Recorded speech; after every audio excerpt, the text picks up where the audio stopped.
చదువుకోవలసిన కాలంలో చదువుకున్న పిల్లలు ఉంటారు. విశాఖపట్నంలో సుబ్బారావు గారని ఒక మెరైన్ ఇంజనీర్ ఉన్నాడు. ఆయన సముద్రంలో 8 నెలలు ఓడలో వెళ్ళిపోతాడు. ఆయనకు ఒక కొడుకు, ఒక కూతురు. నేను ఒకసారి విశాఖపట్నంలో ఉపన్యాసాలు చెప్పడానికి వెళ్ళి ఏదో పెద్దగా ఎక్కడ చూసినా అందరూ టీవీలు చూస్తున్నారు. డ్రైవర్ని అడిగాను, ఏమిటో అందరూ అలా టీవీలు చూస్తున్నారు షాపుల ముందు నిలబడని. ఏదో చాలా ముఖ్యమైన క్రికెట్ మ్యాచ్ అవుతోందండి అన్నాడు.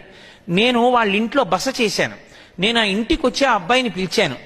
ఏమయ్యా, పిల్లవాడివి కదా, నీకు తెలుస్తుంది, ఎవరెవరు ఆడుతున్నారయా క్రికెట్ అని అడిగాను. అతను అన్నాడు, నాకు తెలియదండి అన్నాడు. ఎందుకు తెలియదు అని అడిగాను. నేను చూడనండి టీవీ అన్నాడు. ఎందుకు చూడవు అని అడిగాను. అంటే పూర్వం చూసేవాడినండి, మా నాన్నగారు సముద్రంలో 8 నెలల పాటు కష్టపడి ప్రయాణం చేస్తారు. మా నాన్నగారు వెళ్ళినప్పుడు కాయగూరలు, పళ్ళు అన్నీ కూడా పెద్ద బాక్స్లో పెట్టి పెడతాయి షిప్లో. అకస్మాత్తుగా షిప్లో ఎవరైనా చచ్చిపోతే అదే బాక్స్లో మళ్ళీ పడుకోబెడతారు. ఆ శవంతో పాటే ఉన్న కూరల్ని కడిగి వండుతారు. మా నాన్నగారు మా కోసమని ఆ కూరలు తింటారు. కావలసినట్టు వండి పెట్టేవాడు ఉండడండి. మా నాన్నగారికి కడుపులో తిప్పితే వైద్యుడు ఉండడు. సముద్రంలో నీళ్లే తీసుకుని ఆ ఉప్పు నీళ్లు తాగుతారు. తాగితే కడుపులో తిప్పి వాంతులు అవుతాయి. అలాగే కడుపు శుభ్రం చేసుకుంటారు. ఇంటికి దూరంగా ఎప్పుడో శాటిలైట్ ఫోన్ దొరికితే ఓడలో విడుతూ సముద్ర మధ్యంలోంచి మాట్లాడుతుంటారు. మా నాన్నగారు ఇంత త్యాగం చేసి డబ్బు సంపాదిస్తున్నది మా కోసం. అటువంటి మా నాన్నగారు నన్ను ఒకటి అడిగారు, ఒరే నువ్వు ఐఐటిలో చదువుతుండగా నాకు చూడాలనుందరా అని అడిగారు. అంత కష్టపడిన మా నాన్నగారు సంతోషించేటట్టు నేను ఐఐటిలో సీట్ రావాలని, ఆ సీట్ వచ్చే వరకు టీవీ చూడనని శపథం చేశానండి, అందుకు టీవీ చూడనన్నాడు. నేను 2 సంవత్సరాలు ఇంటర్మీడియట్ అయిపోయిన తర్వాత కనుక్కున్నాను ఆ అబ్బాయికి ఏమైంది అని. వాడికి ఐఐటిలో సీట్ రాలేదు. ఆర్ఈసి ట్రిచీలో సీట్ వచ్చింది. ఆర్ఈసి ట్రిచీ అంటే సామాన్యమైంది కాదు. ఆ కుర్రవాడు నా దగ్గరికి వచ్చి నమస్కారం పెట్టాడు. నేను అడిగాను, ఏమయ్యా నీకు ఐఐటిలో సీట్ రాలేదు కదా, ఆర్ఈసీలో వచ్చింది కదా, తృప్తేనా అని అడిగాను. వాడు ఏం మాట్లాడలేదు, అలాగే నించున్నాడు. మళ్ళీ అడిగాను, నీకు తృప్తేనా అని. వాడి కళ్ళంబట నీటి బొట్లు పడ్డాయి. ఏమయ్యా ఐఐటి రాలేదని బెంగ పెట్టుకున్నావా అన్నాను. మా నాన్నగారు కోరిన కోరిక తీర్చలేకపోయానని బాధపడుతున్నానండి అన్నాడు.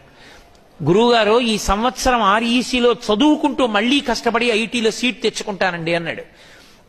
ఆ పై సంవత్సరం నేను మర్చిపోయాను. అతను అకస్మాత్తుగా వాళ్ళ అమ్మగారితో నాన్నగారితో కలిసి వచ్చాడు. కలిసి వచ్చి నాకు నమస్కారం పెట్టాడు. నమస్కారం పెడితే ఏమైంది అని అడిగాను.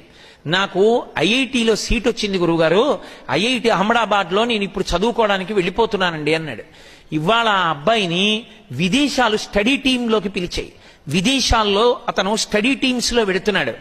అతను ఇంకొక సంవత్సరం పోతే కంట్రీ మేనేజర్ అవుతాడంటే అతను ఏ దేశంలో పనిచేసినా దేశంలో ఉన్న ఇన్స్టిట్యూషన్స్ అన్నిటికీ అతనే హెడ్. అతను నెలకి ఒక 10 లక్షల రూపాయలు సంపాదిస్తాడు. ఇప్పుడు వాళ్ళ నాన్నగారు ఎంత తృప్తితో ఉన్నాడు. అతనితో పాటే ఇంజనీరింగ్ చదువుకున్న వాళ్ళు, అతనితో పాటే ఇంటర్మీడియట్ చదువుకున్న వాడు, టీవీ చూడడం ఇష్టమైన వాడు, క్రికెట్ చూడడం ఇష్టమైన వాడు, సెల్ ఫోన్ మాట్లాడుకోవడం ఇష్టమైన వాడు, సెల్ ఫోన్ లో మెసేజ్లు జీవితాన్ని బతికిస్తాయనుకున్నవాడు, ఫ్రెండ్ తో గాసిపింగ్ చేయడం బతికిస్తుంది అనుకున్నవాడు ఇవాల్టి రోజున సైకిల్ వేసుకుని రోడ్డు మీద తిరుగుతున్నాడు.